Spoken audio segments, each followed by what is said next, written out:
논의 들을 주제는 부동산 실권리자 명의 등기에 관한 법률이라는 개념이 되게 됩니다. 그래서 법 이름 자체에서요, 자, 부동산 실권리자 이름으로 등기를 해야 된다. 그래서 만약에 부동산 등기라고 하는 것을 실권리자 이름으로 등기를 하지 않게 되면 이 등기는 무효가 된다. 이걸 이제 자기의 이름, 등기 권리자가 자기 이름으로 등기를 하지 않고 제3자 명의로 하는 등기, 이름을 맡겨둔다 라고 해서 명의 신탁이라고 부르게 됩니다. 그래서 자, 이 부동산 실명법은 소위 민사특별법의 한 영역으로 볼 수가 있는데, 여기서 공부를 하는 이유는 소유권의 주체와 관련한 부분입니다. 소유권의 실질적인 주체, 그 사람 이름으로 어떻다? 등기라고 하는 것이 이루어져야 된다. 그렇지 않은 등기는 무효로 판단하게 된다라는 의미가 되겠습니다. 자, 부동산 실명법 파트는요, 실질적으로 앞에서 공부할 때 공유란 개념과 같이 맞물려 가는 거예요. 우리가 공동소유, 공유가 대표적인데, 공동소유에 있어서도 기본은 단독소유권에 있어서 소유권이 기한 물권적 청구권이라고 하는 것을 가지고 문제 구성이 이루어집니다. 부동산 실명법에서도 주로 출제가 되는 거는 바로 실소유자가 누구냐 라고 하는 것을 물어봐요. 근데 소유자가 누구냐 이걸 물어봐 버리면 사실은 공식을 딱 세우게 되면 딱 떨어져. 너무 간단해. 그래서 소유자가 누구다 이 얘기를 하는 대신에 돌려서, 만약 그 사람이 소유자라고 한다면 소유권에 기한 물권적 청구권 행사할 수 있다. 즉 반환 청구를 할 수 있다. 방해 제거 청구를 할 수 있다. 방해 예방 청구를 할 수 있다 라는 개념으로 해석을 하게 됩니다. 그래서 부동산 실명법은 앞에서 논의할 것은 적용 등에 관한 좀 어려운 주제가 될 거예요. 앞에서 공부했던 민법 총칙 등에 관한 주제를 같이 응용해서 봐야 되겠고요. 그리고 또 하나가 무조건 소유자를 찾아라. 그리고 그 소유자만이 뭘 할 수 있다? 소유권에 대한 물권적 청구권을 행사할 수 있다라는 개념으로 정리합니다. 먼저 부동산 실명법의 적용 많이 안 나옵니다. 많이 안 나오는데 알고는 가셔야 돼. 그리고 요거는 실명법의 내용과 무관하게 신탁이라든가 양도담보, 가등기담보, 다른 법이기, 그 다음에 양가 상신이니까 양도담보, 가등기담보, 상환명예신탁, 그리고 신탁법상 신탁, 이렇게 네 가지는 부동산 실명법을 적용하지 않습니다. 자, 그래서 먼저 적용이라는 단어를 보셔야 돼요. 그래서 적용되는 거예요. 자, 실권리자와 등기명이 다르다. 그러면 무효라고 하는 거 이렇게 합니다. 사실은 실명법 파트에서 가장 유력한 내용은 양자간 등기명의신탁, 삼자간 등기명의신탁, 계약명의신탁 해서, 이 계약명의신탁은 매도인 선인 경우와 악인 경우로 대별해서 보기도 합니다. 하여튼 명의신탁은 무효입니다. 적용이 된다는 얘기는, 실명법을 적용을 한다는 얘기는 명의신탁은 무효다라고 하는 거예요. 자, 그럼 이제 우리 앞에서 이제 공부했던 개념을 떠올리셔야 돼요. 어떤 법률 행위, 법률 행위 중심으로 봤었죠. 유효인 경우와 무효인 경우로 나눌 수 있다. 한편 유효인 경우는 소위 확정적 유효라는 개념이 있을 수 있고, 유동적 유효라는 개념이 있을 수가 있다. 유동적 유효라고 하는 것은 뭐죠? 이게 유동적 유효라는 것은 취소할 수 있는 법률 행위를 의미하게 됩니다. 취소할 수 있는 법률 행위라는 것은 제한 능력자의 법률 행위, 차고에 따른 의사표시, 사기 강박에 따른 의사표시를 의미합니다.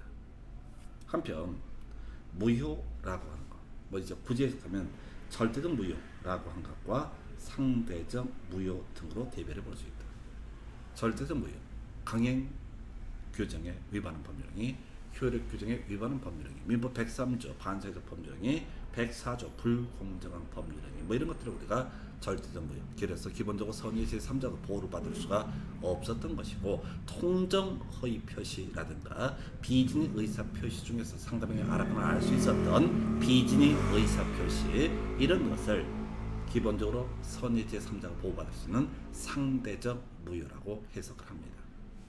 유효였을 때는 중간에 일정한 채무가 발생하겠죠. 그리고 나서 귀책 사유 있는 채무 불이행이 있게 되면 해제나 해지의 문제가 발생합니다. 이에 비해서 무효가 되게 되면은 해제나 해제 문제는 발생하지 않게 됩니다. 물론 취소할 수 있는 법률에서는 취소의 문제가 있었죠. 자, 부동산 실명법을 적용하는 것에는 아직은 잘 모르지만 양자간 등기 명의신탁, 3자간 등기 명의신탁, 계약 명의신탁 등으로 대별을 볼 수 있는데 이런 건 다 무효입니다. 그래서 무효이기 때문에 해지라고 하는 것을 할 수가 없습니다. 어차피 뒤에서 계속 논의할 주제입니다. 그러면 달리 얘기해서 부동산 실명법을 적용을 한다라고 했는데 실권리자와 등기명이 다른데 좀 특수한 경우가 있어요. 적용되는데 무효가 아니라 제한적 유효라는 개념이 있습니다. 배우자, 종중에서 종원 명의 등기. 물론 이게 제한적이라는 개념은 조세 포탈 등이 아닌 목적으로 배우자 명의로 부동산과는 물건을 등기한다. 아내분이 부동산을 샀습니다. 실제 재테크 능력이 있어서 여자분이 훨씬 더 잘했어. 근데 아저씨 남편분을 위해서 등기 명의는 남편 이름으로 등기했다. 또는 남편이 부동산을 샀는데 부인 명의로 등기했다. 그리고 그게 조세 포탈 등의 목적이 아니다라는 전제가 쌓이게 되면은 이것을 무효로 하지 않고 유효로 판단을 하게 됩니다. 종중에서 종중명의, 종중이 아까 총유라고 했어요. 종중명의로 등기를 할 수가 있는데 종중명의로 등기를 한 게 아니라 종원, 큰집 큰아들의 이름으로 등기했다. 이게 종원의 명의로 등기를 하는 경우가 있습니다. 이것도 조세 포탈 등의 목적이 아니다라는 전제가 쌓이게 되면 이런 등기도 가능합니다. 즉 무효가 아닙니다. 물론 여기서는 소유자가 누구냐에겐 따로의 공부를 하실 주제고요. 어찌됐든 배우자 명의로의 등기라든가 종중에서 종원 명의로 등기라는 것은 일정한 요건에서 유효로 해석을 하게 되는데 유효이면 뭘 할 수 있다? 해지라고 하는 것을 할 수가 있습니다. 예를 들면 이런 식이야. 갑이 남편, 을이 부인, 갑은 부부, 갑이 병으로부터 X부동산을 취득을 합니다. 그리고 등기 명의만 누구한테 을명의로 해달라고 병한테 얘기합니다. 이게 이제 나중에 3자간 등기 명의신탁이 문제가 될 것인데 갑도 나오죠, 병도 나오죠, 을도 등기하려면 나와야 되잖아. 세 명이 다 등장하는데 이걸 우리가 3자간 등기 명의신탁이라고 부르는데 이게 법률은 부부다 라고 전제가 되게 되면은 아까 3자간 등기 명의신탁은 무효라고 했어요. 그런데 이때는 유효가 됩니다. 자, 다른 얘기 다 빼버리고 뒤에서 어차피 제한적 유효에 대해서 따로 공부할 건데 유효인 경우는 해지라고 하는 것을 알 수 있다. 그래서 갑이 을 명의로 등기를 부탁을 해서 을 명의로 등기가 이루어진 상태인데 이게 어떤 이유로 인해서 다시 등기를 가지고 싶어. 그러면 해지라고 하는 것을 하고 명의신탁 해지를 원고한 소유권 이전기를 을한테 청구해서 등기 명의를 가져올 수 있습니다. 뒤에서 공부할 주제 무효도 한참 공부하고 제한적 유효도 한참 공부할 겁니다. 여기서는 적용되는 것을 외우는 게 아니라 적용 폐제, 적용되지 않는 것을 외워야 됩니다. 이게 어렵습니다. 양가 상신이라고 대가를 땁니다. 그래서 양도담보, 가등기 담보, 상호 명의 신탁, 그리고 신탁, 법상 신탁. 자, 이 네 가지는 실권리자와 등기 명의인이 불일치함에도 불구하고 사회적 필요성 때문에 이것을 유효한 것으로 인정을 하게 됩니다. 양도담보부터 설명드립니다. 갑소 X 부동산 있었고요. 을이 갑에게 돈을 빌려줍니다. 이 사람이 채권자가 되게 됩니다. 뒤에서 뭐 따로 공부하겠지만 보통 돈 빌려주고 나서 자신의 채권을 담보인에게서 을이 저당권자가 되는 게 일반적인 모습이 되게 됩니다. 근데 나중에 가등기 담보 등에 관한 법률에 따라서 차임금 채권을 가지고 있는 을 명의로 X 부동산의 등기에서 갑에서 을로의 소유권 이전 등기를 하게 됩니다. 근데 단순하게 소유권 이전했다라고 하는 것이 아니라 여기다가 양도 담보의 취지라는 것을 같이 등기를 합니다. 현재 갑에서 을로의 소유권 이전 등기가 이루어졌는데 만약에 매매나 증여 같으면 그냥 을이 소유자가 되는 거야. 그런데 거기다가 양도 담보의 취지, 이거는 진짜 소유권 이전이 아니라 양도 담보의 취지, 이것 때문에 소유권 이전 등기를 한 것이다 라고 표시를 해줍니다. 그러면 이 부동산의 소유자는 등기 명의인인 을이 아니라 갑이 여전히 소유자입니다. 등기부에는 을이 소유자로 표시가 되어 있는데 해석할 때 갑이 소유자가 되게 됩니다. 이렇듯 실권리자와 등기 명의인이 다름에도 불구하고 이것을 유효한 것으로 판단을 하겠다라고 하는 것. 물론 이제 양도담보권자 을이라는 사람은 변제기 이르도록 갑이 채무를 변제하지 않게 되면은 이 부동산 가격에서 자신이 받을 돈, 이 차익을 청산금으로 지급하고 갑에게 지급하고 바로 이 토지 소유권을 취득할 수 있게 하는 제도, 이걸 양도담보권이라고 부르게 됩니다. 이거 나중에 저담보 다음에 따로 공부할 주제예요. 가등기 담보. 기본 전제가 처음에 변제를 담보하기 위해서 채권자가 부동산에 관한 물건을 가등기하는 경우, 아까 이제 물건을 등기한다, 이전받았다라고 하는 건 소유권 이전 등기 문제고, 우리 가등기라는 게 두 개가 있어요.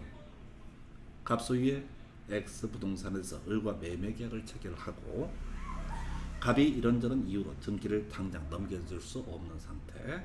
그래서 을이 가만히 있다 보면 나중에 뭐 땅값 올라버리면 갑이 을한테 소유권 이전 등기 안 해주는 사태가 벌어지는 걸 막기 위해서 을의 소유권 이전 청구권 보전을 위한 가등기라는 것을 할 수 있죠. 이건 등기법 공부하는 주제죠.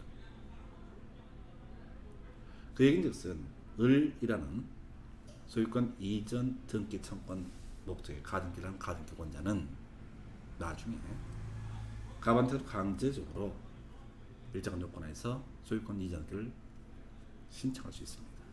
소유권 취득할 수 있는 제도예요. 이게 청구권 보전을 위한 가등기라는 개념이 됩니다.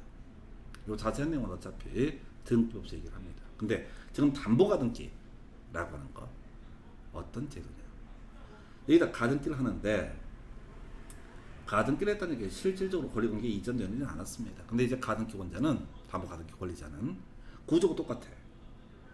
을이 갑에게 돈을 꿔주면 사용금 채권입니다. 채권자입니다. 소유권 이전 등기를 하는 것이 아니라 을 명의의 담보 가등기라는 것을 설정합니다. 자, 그러면 이제 소유자가 누구냐? 여전히 갑입니다. 그런데 담보 가등기 권리자 을이라는 사람은 나중에 이 부동산 가액에서 자신이 받을 채권액을 뺀 금액을 청산금으로 갑에게 지급하고 소유권을 먹을 수 있는 제도, 이게 가등기 담보 제도 또는 담보 가등기라고 부르게 됩니다. 이것도 을이라는 채권자가 부동산의 소유권을 취득할 수 있는 길을 열어놓은 거예요. 돈 안 갚으면은. 그런데 여전히 소유자는 누구한테 있다? 갑에게 있다.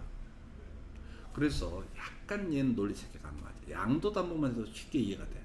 분명히 등기 명의는 을인데 실권리자는 갑이다. 이 유효. 가등기 담보도 양도 담보 비슷한 관점에서 경우에 따라서 을이 소유자가 될 수 있는데 여전히 갑이 소유자다라고 하는 측면에서 이것도 실권리자와 등기 명인이 불일치한다. 그럼에도 불구하고 사회적으로 필요한 제도이기 때문에 이것은 유효한 등기로 해석을 하게 됩니다. 상호 명의신탁. 이건 앞에서 공부하셨죠. 구분 소유적 공유라고 하는 것을 상호 명의신탁 이렇게 정의를 하게 됩니다. 자, 이렇게 갔었죠. 등기부에 갑이 60%, 을이 40% 지분이 등기가 되어 있습니다. 등기부를 보면 공유라고 해석할 수 있습니다. 근데 가보니까 갑이 특정 부분을 단독 소유하고 있고 사용하고 있고 을도 특정 부분을 단독 사용을 하고 있다. 이걸 아까 어떻게 설명했냐면 부동산의 위치와 면적을 특정해서 2인 이상이 구분 소유하기로 약정을 해놓고 등기부에는 공유로 등기하는 형태.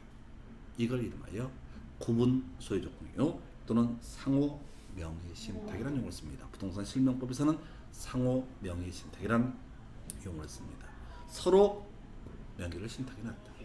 이것도 분명히 등기부는 공유로 되어 있는데 실체 관계는 그렇지 않죠. 그래서 등기부의 내용과 실체 관계가 불일치하다.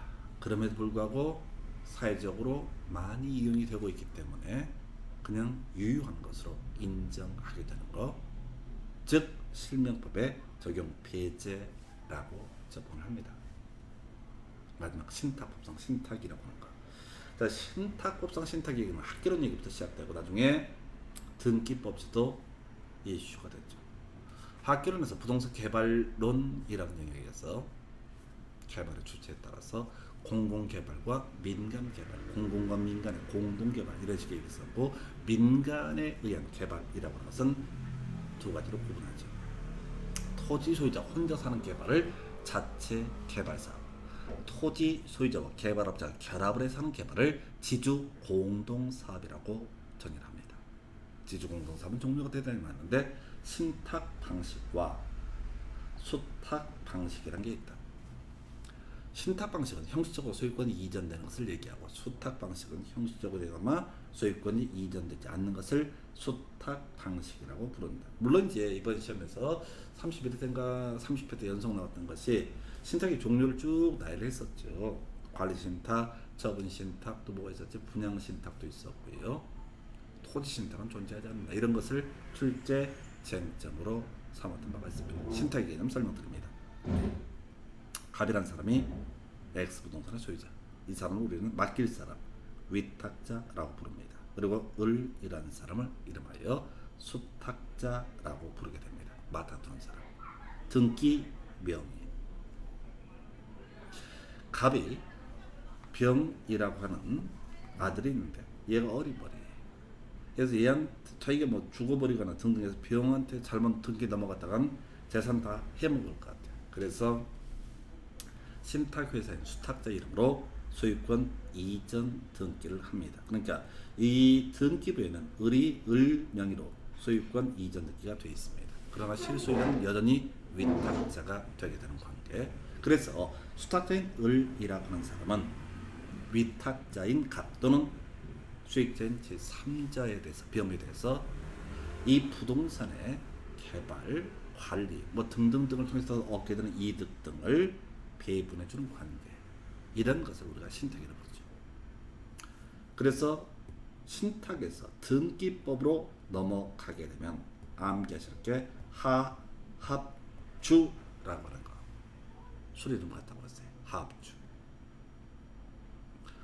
맡겨둔다는 취지의 등기, 신탁 등기와 소유권 이전 등기는 일괄해서 신청합니다. 그래서 등기관은 일괄해서 실행합니다. 그래서 하나의 순위 번호를 사용합니다. 한편 갑이라는 사람이 위탁하는 이 재산이 수인의 정, 무, 이런 여러 명의 신탁회사에 공동으로 신탁을 맡기게 되면은 이때는 수탁자가 수인인데 지분이 표시가 되지 않는 합유 관계로 해석을 한다. 이게 합의야. 한편 수탁자가 이 부동산을 처분할 수 있는데 지가 산 걸로 팔아. 이걸 이름하여 맡아둔 재산은 신탁재산이라 부르고 수탁자의 고유재산, 자기 원래 재산을 고유재산을 부릅니다. 그래서 신탁재산이 고유재산이 됐을 때 이때는요 소유권이 바뀌는 거죠. 소유권을 목적으로 한 등기입니다. 그래서 주등기 형식으로 정리한다. 이런 얘기가 학개론과 부동산 등기법에서 이슈가 되게 됩니다. 자, 신탁법상 신탁 형식적으로 수탁자 이름으로 등기가 넘어가죠. 그러나 여전히 위탁자 소유죠. 그래서 이것도 실권리자와 등기 명인이 다릅니다. 그럼에도 불구하고 이 등기는 유효한 것으로 해석을 합니다. 그래서 이게 이제 많이는 안 나오는데 키워드 적용이라는 단어가 튀어나왔을 때 양가상신이라고 하는 것은 실명법을 적용하지 않는다. 양가상신에 대해서 실명법을 적용하지 않는 얘기는 실권리자와 등기 명인이 불일치함에도 불구하고 이 등기는 유효한 등기로 해석을 한다. 앞에서 유효였을 때는 무슨 문제? 해지라고 하는 것을 할 수가 있다. 무효했을 때는 해지할 수 없다라고 설명을 드렸습니다. 그렇다고 친다면은 바로 양가상신이라고 하는 거 이건 뭘 할 수 있다? 해지할 수 있다. 명의신탁자는 명의신탁 해지를 원인으로는 소유권 이전하기에 청구할 수 있다. 신탁법상 신탁 같은 경우 위탁자가 수탁자로부터 다시 등기를 가져오게 되는 거 이런 거 이게 해지라는 개념이 됩니다. 그래서 좀 어려울 수 있는 주제에 유효였을 때는 해지의 문제가 가능하고 무효였을 때는 해지의 문제가 발생하지 않는다. 이렇게 정리를 합니다. 이게 그렇게 어려워. 그리고 일단은 적용이라는 단어가 나왔을 때 양가상신, 양도담보, 가등기담보, 상호명의신탁, 신탁법상 신탁 이 네 가지는 실명법을 적용하지 않는다. 그리고 여러분들은 아직 양도담보나 가등기담보를 공부한 적이 없습니다. 그래서 어려울 수 있어요. 요거는 저 당근 뒤에서 양도담보, 가등기담보 파트를 공부를 한 상태에서 보게 되면 조금 더 괜찮아요. 어찌됐든 어려운 주제. 물론 대부분의 문제는 무효인 명의신탁을 중심으로 출제가 이루어집니다. 사례 문제 대부분 무효인 명의신탁을 아주 구성을 해요. 그건 뒤에 가서 보실 주제고. 자, 지금 이제 물권 청권 얘기 다시 한번 해야 되죠. 결국 이제 이 부동산 실명법 파트에서는 소유자를 찾아라가 주된 이슈가 되게 됩니다. 소유자를 찾아라. 그래서 소유자만이 뭘 행사할 수 있다? 소유권에 대한 물권적 청구를 행사할 수 있다. 그게 반환 청구가 방해 제거 청구, 방해 예방 청구 등으로 해결됩니다. 우리 공유할 때 설명드렸었죠. 자, 소유권에 대한 물권적 청구권 먼저 반환 청구. 소유자 그 소유에 속한 물건을 점유할 권리 없이 점유자에 대해서 반환 청구할 수 있다. 따라서 소유자가 아닌 사람은 반환 청구를 할 수가 없다. 점유할 권리 없이 점유자의 범죄는 불법으로 남의 토지를 점유해서 건물을 축조한 사람, 그 사람의 매수익, 불법 건축으로 매수익 이런 사람들이 점유할 권리 없이 점유자에 해당된다. 최근 문제에서 이슈가 됐던 거 소유자가 아닌 임차인, 토지는 임대인이고 임차인이 있다고 했을 때 임차인은 소유자가 아닙니다. 소유자가 아니니까 소유물의 반환 청구는 행사할 수 없습니다. 원칙적으로. 그런데 갑이 X 토지의 임대인자 소유자, 을이 임차인이라고 했을 때 임대차 계약을 통해서 X 토지를 이용하려고 가보니까 병이 불법적으로 이 토지를 이용을 하고 있다. 그랬을 때 갑은 소유권에 기해서 병에 대해서 반환 청구할 수 있습니다. 그러나 을 소유자가 아니기 때문에 이 사람은 반환 청구를 할 수 없습니다. 대신 임대인을 대위해서 소유물의 반환 청구를 행사할 수 있다. 대위해서 행사한다는 얘기는 갑을 대신해서 어떻다 반환 청구를 한다라는 의미입니다. 그래서 임차인 을이 소유자가 임대인 갑을 대위해서 반환 청구를 한다는 얘기는 야 병! 이 물건을 누구한테? 갑에게 돌려줘 라는 의미입니다. 이건 가능해요. 그러나 임차인이 직접 병에 대해서 야! 내 물건 돌려줘 라는 주장을 할 수 없다. 이게 소유물의 반환 청구에 걸리는 최근 출제 포인트입니다. 이 반환 청구. 그 다음에 이제 이슈 3화에 내야 될 것이 뭐가 있을까요? 해서 방해 제거 청구. 외웠겠다. 기본 명제 소유자, 소유권을 방해하는 자에 대해서 방해 제거를 청구할 수 있다. 구체적으로 소유자, 불법으로 토지를 점유해서 남의 땅에서 건물을 축조한 사람, 그 불법 건물의 매수인에 대해서 철거 청구할 수 있다. 임차인에 대해서는 어떻다? 퇴거 청구를 할 수 있다. 요거 갖고 민법에서 26회 장난친다고 그랬어요. 불법으로 토지를 점유해서 건물을 축조한 자에 대해서 퇴거 청구할 수 있다. 큰일 납니다. 불법 축조 건축물의 임차인에 대해서 철거를 청구할 수 있다. 안 됩니다. 그 외 등기 말소를 청구할 수 있다. 이런 것들이 방해 제거 청구의 주요한 내용이죠. 그 외 방해 예방 청구라고 하는 것도 있습니다. 근접점 안 돼요. 결과적으로 부동산 실명법에서는 아까 적용이라는 주제를 제외하면 항상 포인트가 소유자가 누구냐라고 하는 게 논의의 쟁점이 되게 됩니다. 그 소유자만이 반환 청구, 방해 제거 청구를 할 수가 있습니다.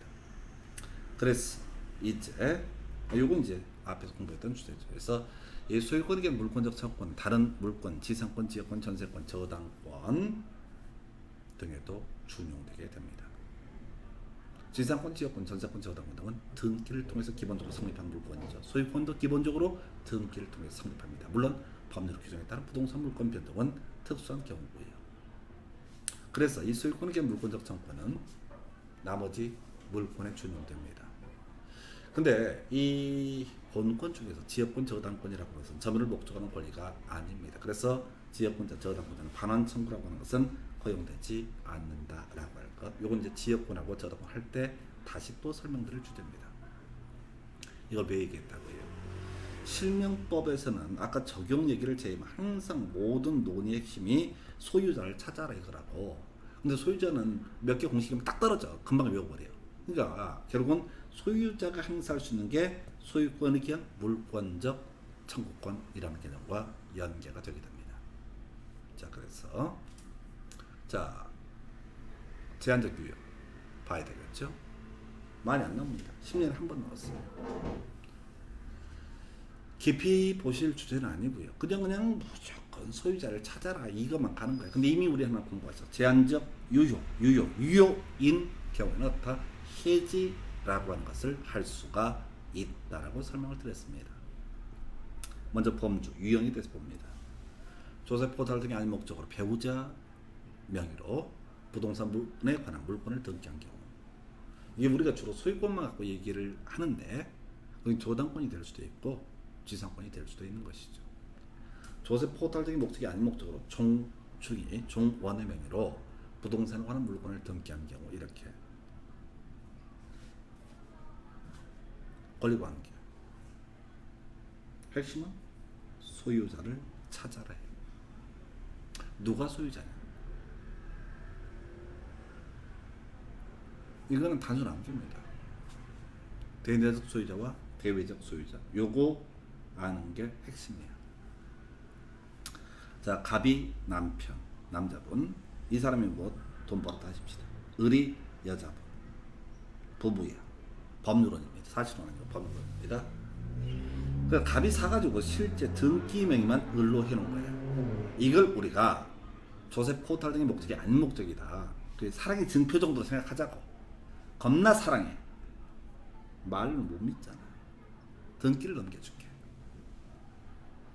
어마무시한 사랑인 거죠. 자, 그러고 치고 현재 명의 신탁자는 남편, 수탁자는 뭐 부인, 등기 명의인이 수탁자가 된다 이런 얘기죠. 등기를 맡겨놨다 이거야. 그러니까 이렇게 하는 거지. 남편이 돈을 벌어서 부동산을 샀는데 뭐 사업도 하고 등등 일이 꼬일 수가 있으니까, 인생이 꼬일 수 있으니까. 내 건데 등기만 당신 이름으로 해놓자. 수탁자가 좋아 라고 했습니다. 그래서 남편을 신탁자, 부인을 수탁자라고 부르게 됩니다. 그렇다 치고 이렇게 해서 등기는 조세 포탈 등의 목적이 아닌 목적이라고 했으니까 이것은 유효한 것으로 보게 됩니다. 유효하다는 얘기는 소유자가 누구냐 이 얘기인데, 이건 판례에서 결정된 사안입니다. 대내적 소유자는 신탁자고요, 대외적 소유자는 수탁자가 되게 됩니다. 두 분이 한 방에서 한 이불을 뒤집어 쓰고 사는 그런 사이야. 이불 뒤집어 쓰고 남편이 퀴즈를 냅니다. 여보, 이 부동산의 소유자는 누굴까요? 라고 물어보면 그때 정답은 뭐가 된다? 남편 겁니다 라고 얘기를 해야 된다, 이런 얘기예요. 이게 대부분 판례 취지를 잘 아는 사람의 태도예요. 그때 수업 없이 내꺼 하면 싸대기 맞는 그런 구조예요.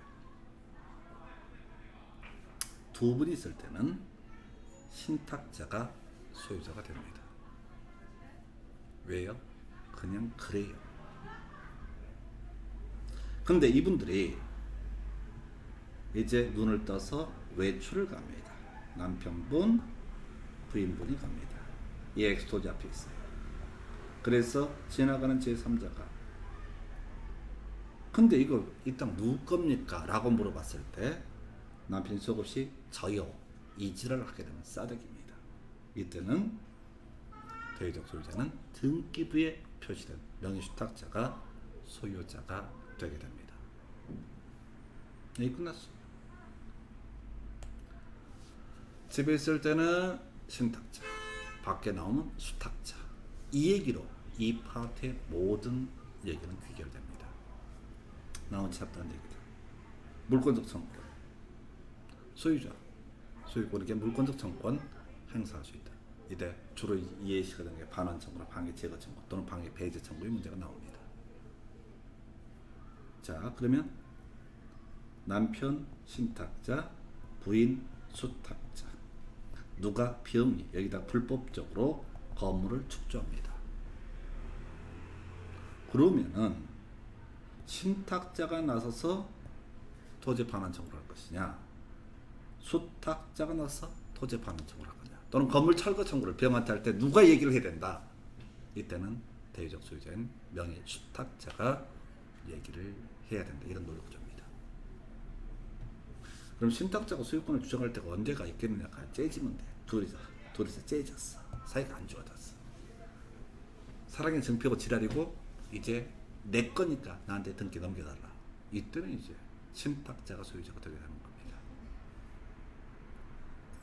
자, 그래서 물권적 청권이 이슈가 되는 게 아니라 소유자가 누구냐라고 하는 게 논의 쟁점이 되는 겁니다. 자, 한편 얘는 실권리자와 등기 명이 다름에도 불구하고 유효한 것으로 해석을 한다고 했었고요. 그래서 해지의 문제가 가능합니다. 앞에서 무효였을 때는 해제 문제 발생하지 않는다고 했었고요. 유효였으니까 명의신탁자, 명의신탁 해제를 원인으로 명의신탁자에게 소유권 이전기를 청구할 수 있다 해서 둘이 잘 살다 째졌어. 사이가 안 좋아졌어. 그래서 을립, 저 갑에게 명의신탁 해제할 테니까 이제 소유권 이전기 넘겨주시기 바랍니다. 라고 하는 것도 유효한 것이다 라는 의미가 되는 거예요. 만약에 이 둘 간의 명의신탁이 무효에 해당이 되는 케이스, 조세 포탈 등의 목적 때문에 그렇다면 그건 무효가 되는 거거든.